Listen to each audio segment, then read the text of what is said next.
that would be complicated in a rectangular context that can be described much more simply by changing the way you define position. So in rectangular coordinates, position is described in terms of displacement. You have displacement in one direction and you have displacement in another direction, depending, of course, on how many dimensions you're working with. Rectangular coordinates in a one-dimensional system, of course, is just a number line. But when you get in two dimensions, you have the Cartesian plane. You can describe rectangular coordinates in three dimensions, adding a third axis. It's a little awkward showing that on a flat surface. You have to do sort of an isometric approach. We're not going to do anything like that in this class, but you'll probably need to do some of that in calculus. But displacement is not the only way of describing things. We can also describe position in terms of direction, orientation. So,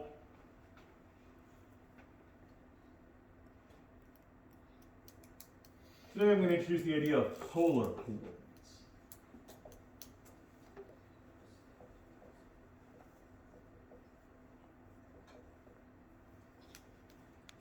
So in the Cartesian plane, you have displacement horizontally using an x coordinate, and you have displacement vertically using a y coordinate. In polar coordinates, we're going to describe displacement in a straight line from the origin.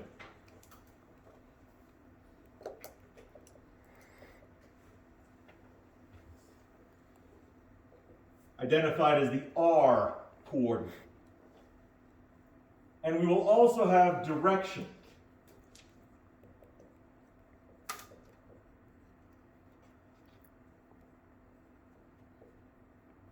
Rotating counterclockwise, as you should expect, because that's the default orientation in mathematics. Rotating counterclockwise from a starting orientation. The starting orientation is going to be straight to the right, like it has been previously.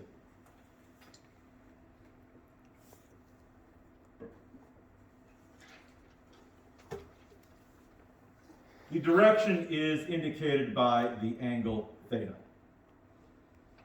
So instead of the coordinates x and y, as you have in the Cartesian coordinate system, we're going to have the coordinates r and theta describing positions. If you know a particular coordinate pair, it's not too hard to represent it in polar coordinates. Consider the point 1, 0.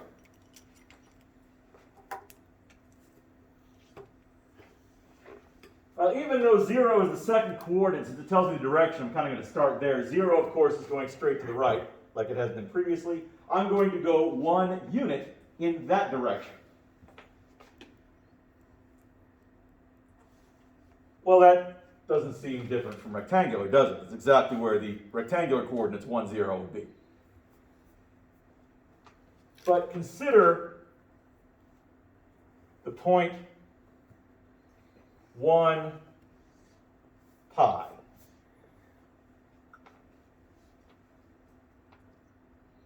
Well, we still begin facing to the right. We still rotate clockwise. If we rotate, counterclockwise. If we rotate pi, and radians are again the default unit. It can be done using degrees, but we're going to stick with radians for now. Pi would orient me toward the left after making a half turn, and I would displace 1 unit in that direction.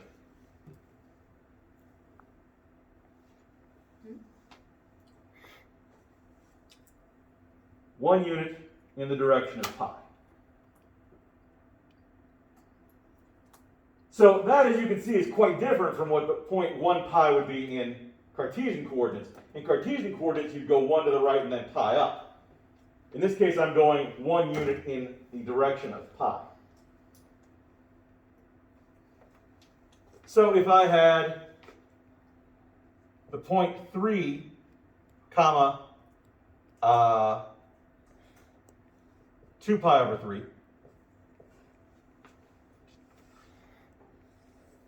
I'm going to go in the direction of 2 pi over 3, which is somewhere up here. and I'm going to go 3 units in that direction. 1, 2, 3. Placing it here.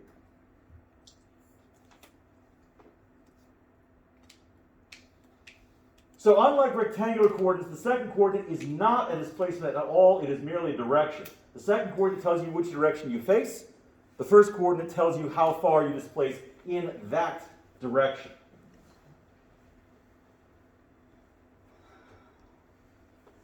Any questions about the basic idea of polar coordinates here? Yeah? So in this instance, I know x and y are more Cartesian, but the y coordinate, quote unquote, is telling us which way we're pointing. Well, it's not a y coordinate. I It's know, a theta but coordinate. I'm saying.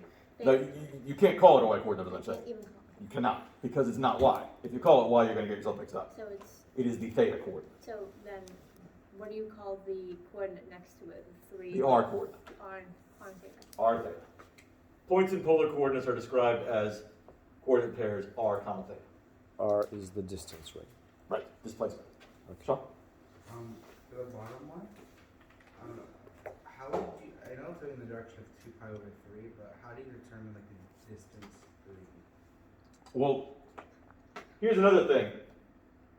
In rectangular coordinates, used to there being a rectangular grid. In polar coordinates, if there's a grid, it's going to look like a bullseye. I'll show you what that would look like. Oh, so it's a different type of graph? Yes. You may want to print out or otherwise acquire some polar graph paper for this chapter.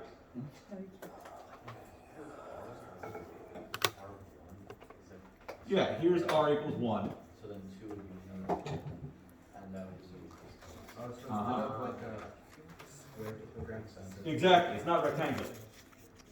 So in the direction of 2 pi over 3, I'm going like this, and I'm going to step out 1, 2, 3 units over here. What I said question.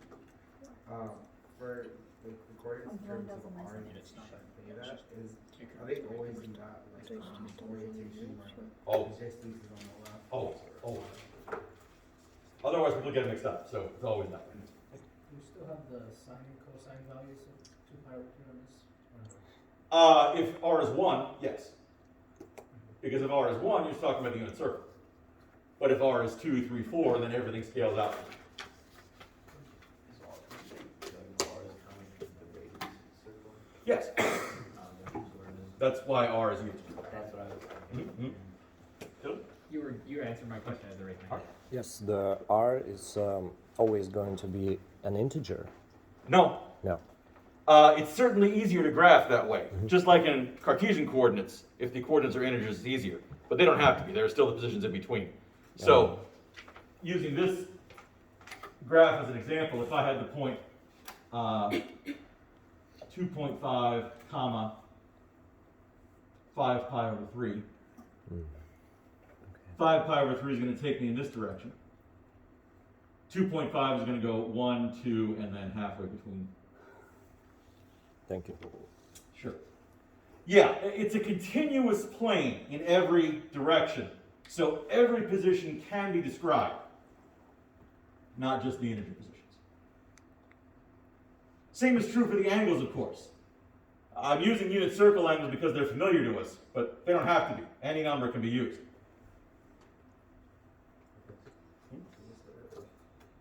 Yes, that's an example of polar graph paper. I mean, if you use Google polar graph paper, you'll get it. You can even Google printable polar graph paper, and it'll give you something you could print out on normal paper and use it as graph paper. So you don't use x values for the 2.5, you use the inner circles, so first inner circle is 1. Right, 2.5 is neither x nor y. It is all. So, this makes certain objects much easier to describe. I already mentioned a circle. If a circle is centered at the origin, describing the polar coordinates is very, very easy. So, if I want to describe a circle centered at the origin,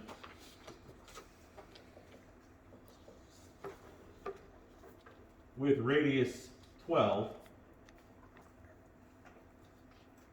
In polar coordinates, it's simply r equals 12.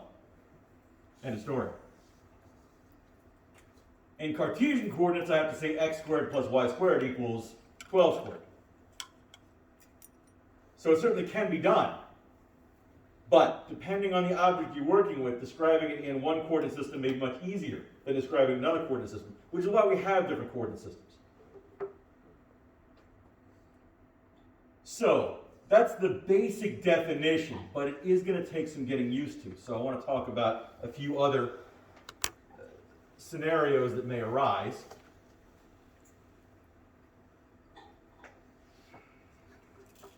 Just like with Cartesian coordinates, you have positive values, but you also have negative values. And they mean what you would expect them to mean. In other words, they go the other direction. Now, when you're already talking about direction, that can get a little confusing. So consider the point 5, comma, negative 5 pi over 6.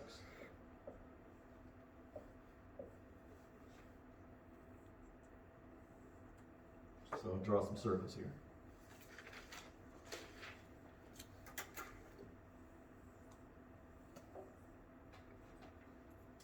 And I'm still going to orient based on that direction first. Negative 5 pi over 6 is going to put me over here.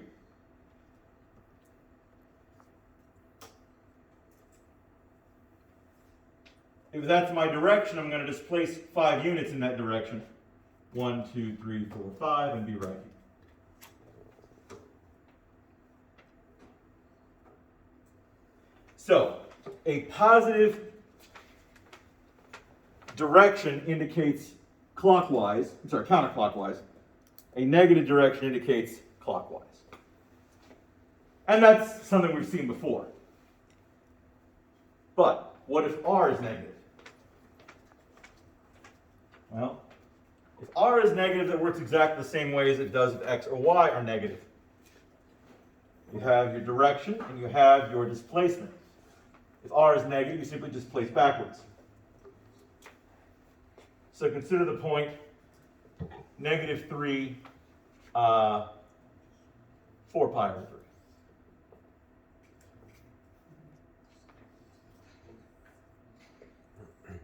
Of course, 4 pi over 3 is still down here in the third quadrant. Make some circles.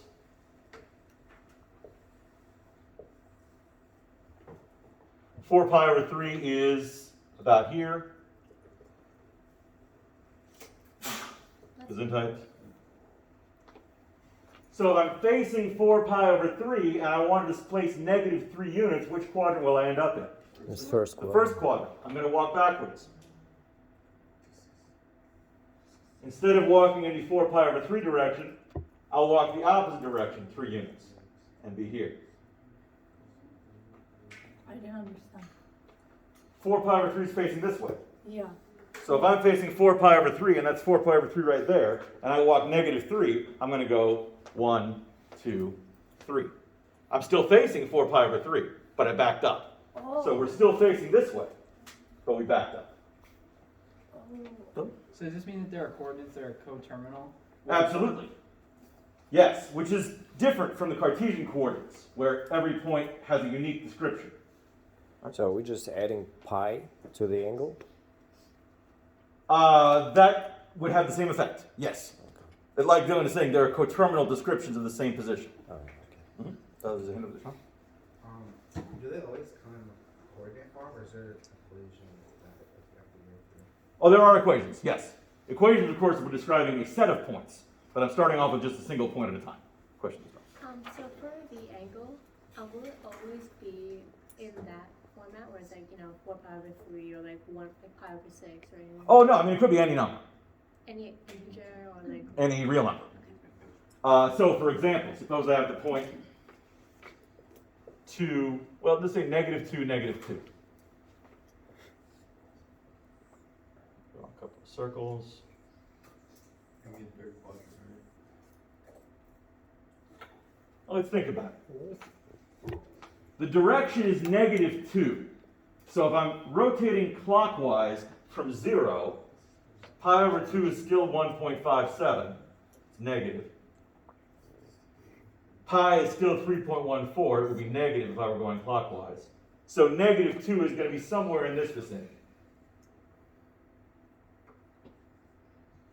If I'm facing that direction, but then I walk negative 2, I'm going to back up, and I'll end up somewhere here.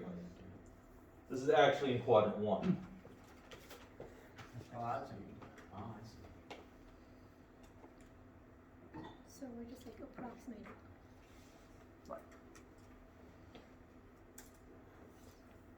Professor. Mhm. So for the reference, we will take positive 2, for example, and then going backwards and get out. No. Positive 2 would be over here. Oh yeah. If I added pi or subtracted pi, I would end up facing the direct opposite direction. So this would be pi minus 2, I could call it that. Okay. So, in other words, the point 2 pi minus 2 is in the same position. Okay, got it. Thank you. Mm-hmm. That can make things a little confusing. The fact that the descriptions of the positions are not unique means that you can have a graph that will actually pass through the same position more than once, but at different times. So, as you can imagine, from what we've talked about so far with periodic motion, that can be really useful. It's a very easy way of describing and representing an object that moves through a prescribed circuit, maybe passes through the same position multiple times. If you're only graphing its position, it may look like it has just a single circuit, but it may go through that circuit over and over again. When you're describing objects like cardioids and limaçons, which I'll talk about next week, it can be a little confusing. And this will be a bigger issue in calculus where you need to worry about tangent lines. It can be a little confusing if it passes through the same point from different directions. At which time is it decreasing and at which time is it increasing, so to speak? That can get a little awkward. So when you're working with polar coordinates, recognizing that they are unfamiliar, you're going to need to be extra careful. Make sure not to take things for granted while you're getting used to them. So, if you don't draw the scale in terms of either circles or rectangles in a grid, it's not obvious whether a plane is rectangular or polar, because of course the plane itself is neither rectangular nor polar. It's just a bunch of positions. Rectangular and polar are how we describe those positions. They don't change the position themselves. Which means that any position that can be described in polar coordinates can also be described in rectangular coordinates and vice versa. So we're going to need some conversions to translate between the polar representation of a position and the rectangular representation of a position. Some of these transitions are going to be pretty obvious because they're basically things we've already seen. For example, it shouldn't be a big surprise that x squared plus y squared is equal to r squared.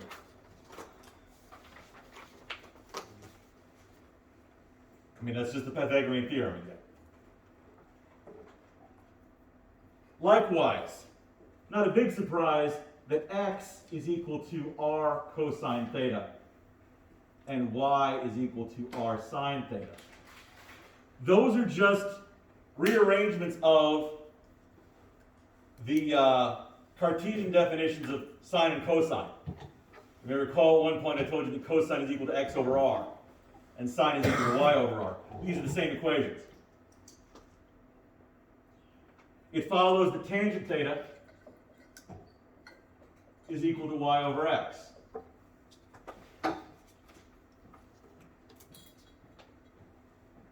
So if I'm translating and I want to arrive at rectangular coordinates, I want to translate from, a polar coordinate into a rectangular coordinate. It's really very straightforward and simple. You take r times the cosine of theta, that gives you x. Take r times the sine of theta, that gives you y. No problem. Going the other way is a little less obvious, partly because of the way the same position can have multiple representations in polar coordinates.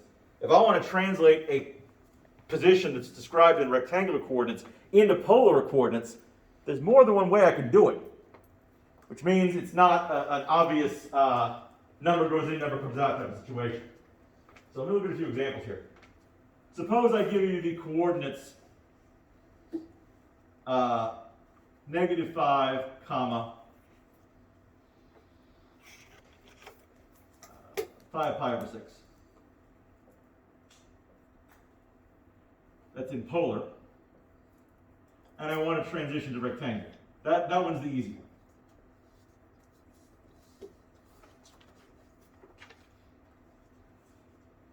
I need an x value and I need a y value, but I can find them using these formulas. So, to find the x value, I'll need to take the cosine of 5 pi over 6 and multiply that by -5.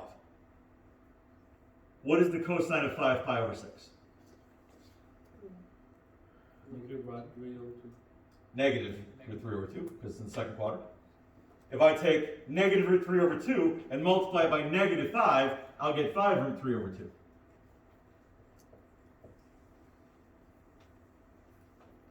Similarly, for the y-coordinate, I'll take the sine of 5 pi over 6. What is the sine of 5 pi over 6? 1/2. If I take 1/2 times -5, I'll get -5 and that's the rectangular representation of the same point. So is your R the second number or is it the first number? R is the first number. That's R. That's theta. We didn't. Oh, right. I forgot that. We didn't use R at all. Okay. Well, that's what the 5's going to be. Can you do the second? Like the second. Well, what's the sine of 5 pi over 6? Sine. Half. Right. So that's not a half, is it? Oh, we multiplied. Exactly. Gotcha. So transitioning from a polar representation of a single point to a rectangular representation of a single point is extremely straightforward. You do have to do a couple of calculations, but they're exactly the same every time. There's not a lot of thought that goes into it. You get x by taking r times the cosine of theta. You get y by taking r times the sine of theta. The end. Going the other direction, a little trickier. So if I have the point, say 12, comma, -8, and I want to go the other direction. Well, r isn't too hard to figure out. How can I figure out r? You plug it into the x squared plus y squared equals r. Right. Basically, you're using the Pythagorean theorem. So I'm going to square 12, I'm going to square -8, I'm going to add them up. The square root of that is r. So 144 plus 64 is 208. R is the square root of 208, but it might be positive or negative. Either one may work, but not every time. This is the tricky part. It depends on how you set up your angle. If you're facing in one direction, R would be positive. But if I'm facing the exact opposite direction, I still need to end up in the same position. So I'd have to use a negative R to fix that. Either one is fine, you just need to think about it to know which one is appropriate the way you set things up. Depends on your angle. So, how do we figure out the angle? Sine cosine, it's on the second quadrant. We know that it's in the second, well, hang on. I believe it's in the fourth quadrant. 4. Could we use tan theta is equal to y over x? Yes. The tangent of theta equation is typically going to be the easier way to set that up. Not the only way, but it's probably the easier way. So I'm going to take y over x and say, okay, my tangent of theta is equal to -8 over 12. If I do the inverse tangent of that, that should move me along. So tangent of theta is -8 over 12, y over x. And I mean, go ahead and reduce that. It doesn't matter much. We're going to do the inverse tangent anyway. Tangent of theta is equal to, what's that, 2/3, -2/3? I can't get an exact solution of that, certainly, but I can say that the inverse tangent of negative 2/3 is going to be something like theta. And I say something like because I don't know which quadrant it's going to be in. I mean, I can figure it out. If I take the inverse tangent of negative 2/3, what quadrant will that be in? Fourth. The fourth quadrant. Because that's how inverse tangent works. Is the fourth quadrant where I want to be? Yes. This point is in the fourth quadrant. So if inverse tangent tells me an angle in the fourth quadrant, that's great. That means R can be positive.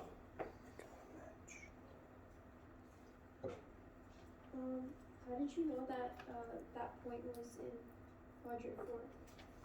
X is positive, Y was negative. But what, how do you know the direction? The R is positive, not negative. I could make it negative if I wanted to, but it would be extra work. Because if this points me in the fourth quadrant, and that's where I'm supposed to go, I can just walk forward into the fourth quadrant. If this pointed me in the fourth quadrant... We're transitioning the last one. Exactly. If this pointed me in the fourth quadrant, but I was supposed to be in the second quadrant, I could still make that work by backing up using a negative R value. Okay, I got you. Thank you. So you figure out which quadrant you're in based on the x and y coordinates, Mhm. and let's say if they were both negative, then we were in the Third quadrant, exactly. positive first. Right. So I can just use that answer and say this is the inverse tangent of 2/3, right? Negative 2/3. And that's fine. If you want an approximation, of course you can get one.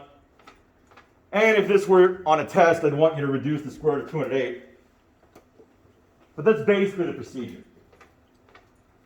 It's lining up your quadrants that's the tricky part. You've got to think very carefully about it. And of course, you have to know what quadrant is the inverse tangent going to dump you in. The inverse tangent will only ever drop you in the first or the fourth quadrant. So that's where you're supposed to go. That's probably good enough as is. And R can be positive. If you're supposed to go in the second or third quadrant, some kind of adjustment is necessary. A couple ways you can do that. Let me show you an example. Of course, if I want to reduce this 208 is, what's that? Take out a 16. What's 208 divided by 16? 13. 13? It's 4 root 30. So this would be the answer I was looking for. If I wanted you to approximate, I would ask you to, and of course you can approximate 4 square roots of 13. You can approximate the inverse tangent of 2/3. That can be done. Oh, that's negative. Sorry.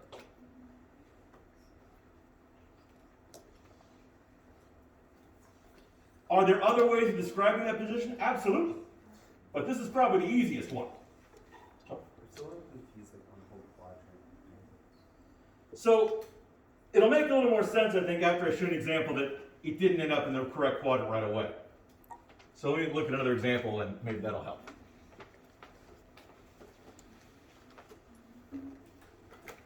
Consider the point -6, -17. That's rectangular.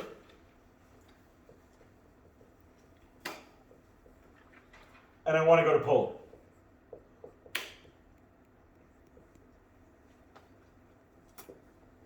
To find R, I'll use basically the Pythagorean theorem again. Say, okay, R squared is equal to -6 squared plus -17 squared, which is 36 plus 289, which is 325.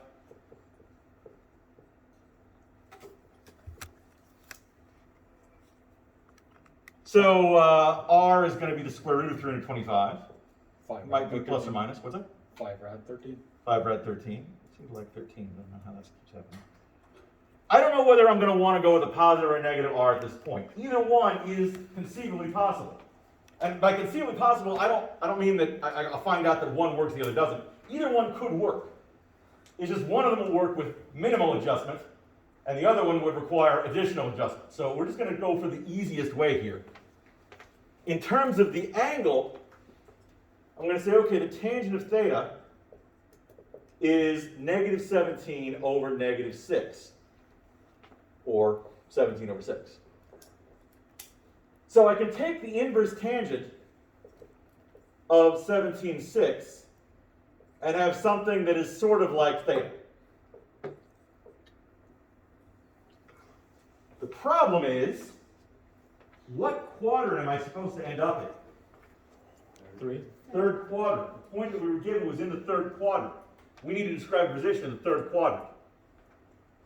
If I take the inverse tangent of 17 over 6, where will that put me? First quadrant. That'll put me in the first quadrant.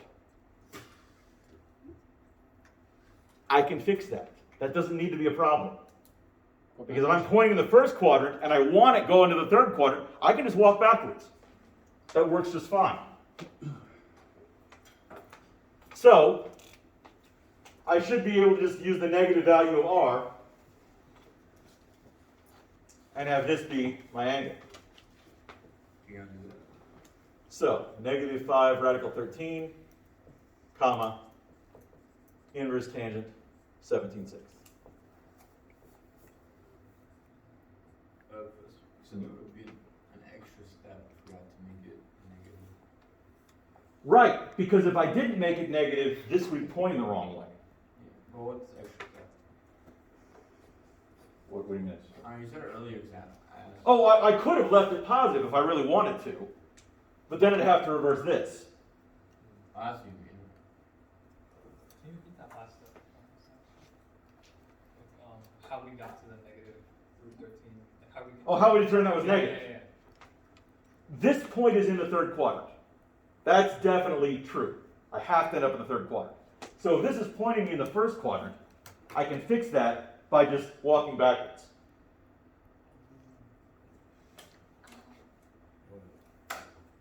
Now, could I have fixed it by negating the angle? Maybe, but that's much trickier because then you have to deal with reference angles.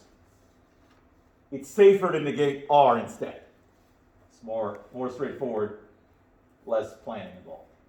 Now we can confirm, is that going to work by going back the other way? The x should be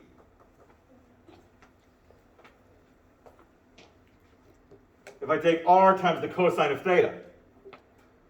So, making sure you're in radian mode, if I take negative 5 radical 13 times the cosine of the inverse tangent of 17 over 6, I get negative 6. And if I take negative 5 root 13 times the sine of the inverse tangent of 17/6,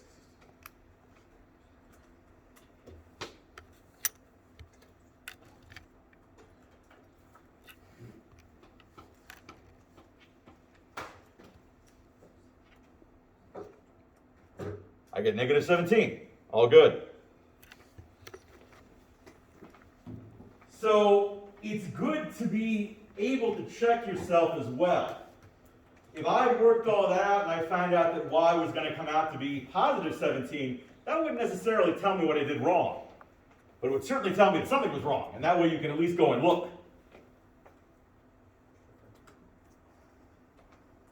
So, basically, if the point is in quadrant 1 or quadrant 4, the inverse tangent will have you pointed the correct direction immediately. If the point is in quadrant 2 and quadrant 3, the inverse tangent can't take you there. So in those cases, you use a negative r value and that'll fix it. So when you want to adjust the signs, this is only really applicable from rectangular to polar coordinates?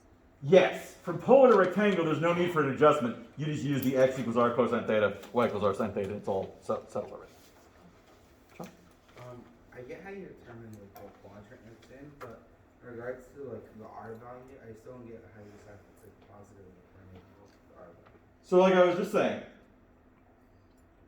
inverse tangent can only lead you to quadrants 1 or 4. So if that's where we're supposed to go, a positive r value is fine, because we'll all be pointing in the right direction. But if we're supposed to go in quadrant 2 or 3, the inverse tangent is going to have us pointing in the exact opposite direction.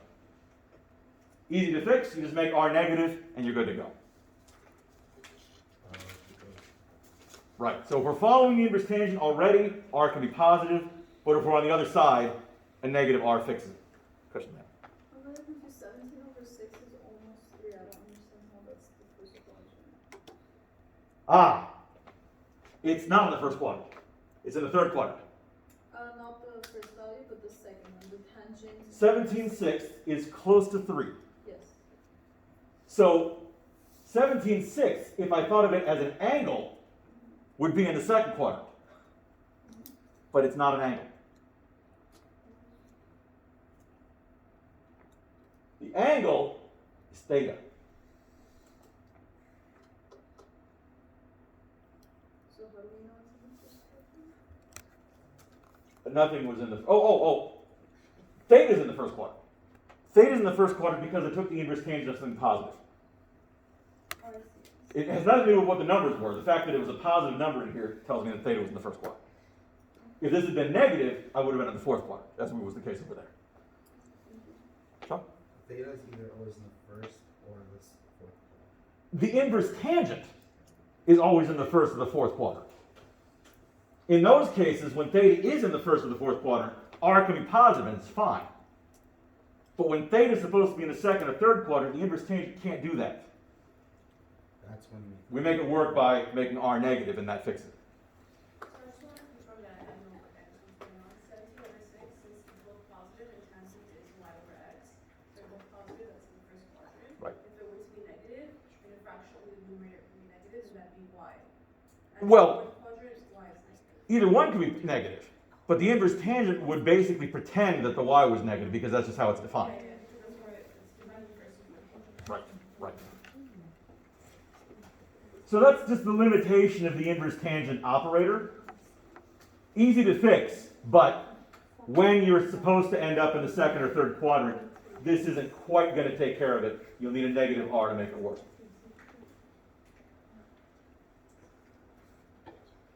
All right, a couple more things I want to talk about in 10 minutes remaining. Translating coordinates is fairly straightforward. But we also need to be able to translate equations, graphs, not just individual points, but sets of points.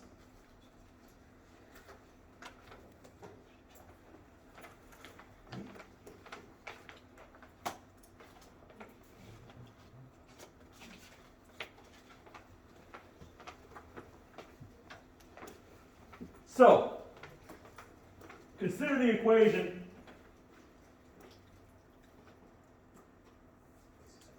x plus y equals 1. In rectangular coordinates, very simple. In polar coordinates, not so simple. The same conversion equations still apply. So if I want to rewrite this in polar, this is rectangular, and when an equation is given, it's obvious immediately whether it's in polar or rectangular. If it's got x's and y's, it's in rectangular. If it's got r's and thetas, it's in polar. So I know that's rectangular without even a label. If I want to write it in polar, the initial translation isn't too difficult, but then you may need to simplify. X is equal to r cosine theta. Y is equal to r sine theta. That's the equation in polar coordinates.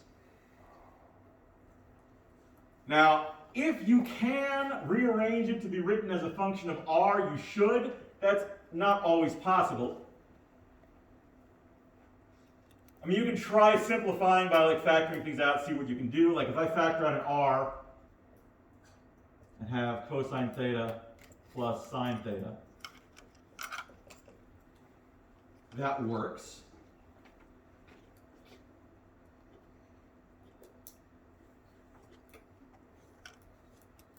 And if I wanted to get r by itself, would it be safe for me to divide both sides by cosine theta plus sine theta? How do we know if that's safe? Why would it not be safe? If it's 0. Right. I don't know what theta is.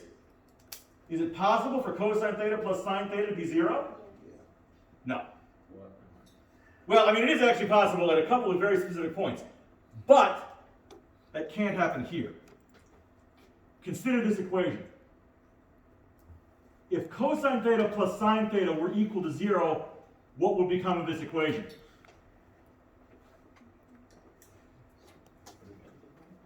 It would be false. Because if cosine theta plus sine theta is equal to 0, r times 0 is 0. 0 is not equal to 1.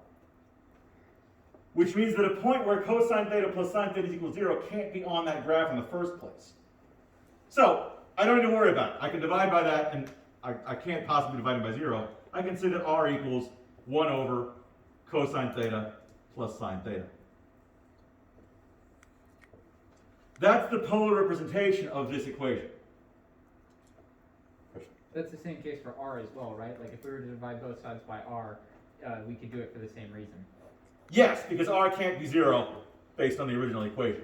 Now, if you have the option of getting r or theta by themselves, it's always r you want by itself, if that's arrangeable. Getting theta by itself isn't, it's kind of like getting x by itself and then y tangled up and stuff. We just don't really do it that way. In polar coordinates, it's even weirder, actually. So, yeah, it's not that you couldn't have an equation where, like, theta equals 5r squared. It's just, that would look really weird. So, if you're going to be able to get one variable by itself, it's always r that you want to think about getting by itself. It's not always possible, like I said, but if you can, you should. So, in any direction, if I want to know how far out I'm going, I'm going to say, okay, well, what's cosine theta plus sine theta? That's how far out I go, 1 over that value, the reciprocal of that value. Now, graphing that equation, we know what it should look like, because it should look exactly the same as the rectangular one did. In other words, it ought to look like this. And it does. When theta is 0, cosine of 0 is 1, sine of theta is 0, so I'm taking 1 over 1, so I hit right here.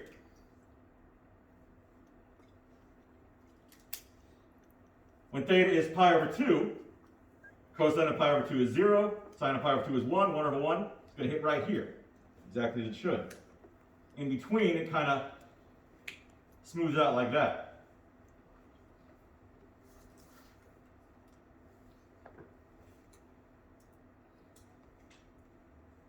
Graphing it from here would be rather strange because it's going to go back and forth a lot. But that's what it would look like ultimately. So, if you translate an equation from rectangular coordinates to polar coordinates or vice versa, it shouldn't look any different. You may end up with some domain restrictions depending on the situation, but it shouldn't change the appearance of the graph because we should be talking about the same points, just labeled different. Now, if you want to go the other direction, Would it be a graph it's on? Well, it would be the same graph, just the way we show it would be different, right? if you were graphing it by graphing points, it wouldn't be this nice, neat left to right situation. It would go up sort of infinitely and then come back infinitely and then go up infinitely and go back infinitely. Yeah, but on the, for example, Very much like a pendulum, yeah. on the test, for example, you want to, like, we just label it. I probably wouldn't ask you to graph this. Yeah, it is. I might ask you to change it to rectangular coordinates to graph because graphing this is so much easier. So you know. Yeah. Yep. So let's say that so r times cosine theta plus r times sine of theta equals 1. What if r equals 1 in that case? Wouldn't that run contrary to the Pythagorean identity? If r equals 1, I'm sorry, what were you saying there? So if r equals 1, so if it's just 1 times cosine theta plus 1 times sine of theta equals 1, wouldn't that run contrary to 1? Ah! The Pythagorean identity would have nothing to do with that. It guarantees that cosine squared plus sine squared is equal to 1 no matter what. It doesn't say that cosine theta plus sine theta can't be 1. There are cases where it is, it just isn't always. So, consider this polar graph if I want to translate it to rectangular.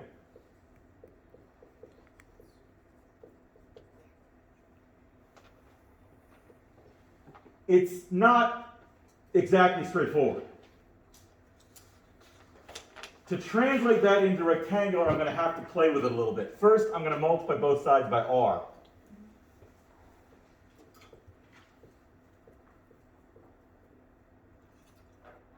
Now, that presents a slight problem in r could have been 0. But if r is 0, this still works, so that's not the end of the world. Multiplying by 0 is risky, because sometimes when you multiply both sides of an equation by 0, you can end up with things that weren't true suddenly becoming true. But if r is 0, that should still work in this case. So this I can translate to rectangular fairly easily. R squared is x squared plus y squared. And r cosine theta is x. There's the rectangular equation. What does it look like? Well, anybody happen to know what it looks like? Wait, quick question. X squared plus y squared equals x. Well, r is x squared plus y, I'm sorry, r squared is x squared plus y squared. And r cosine theta is x. Oh, I see. You stopped here, right? That's an ellipse. Now, we haven't talked about ellipses yet. We'll talk about those later in the course. But a lot of the conic sections, ellipses, hyperbolas, parabolas, a lot of them have these nice, neat representations in polar coordinates that might be a lot more difficult in rectangular coordinates. So, that is all the time we have. I will have office hours today after class. Already on But if you don't have any further questions, have a good weekend. Okay, Gesundheit, and I will see you on Monday.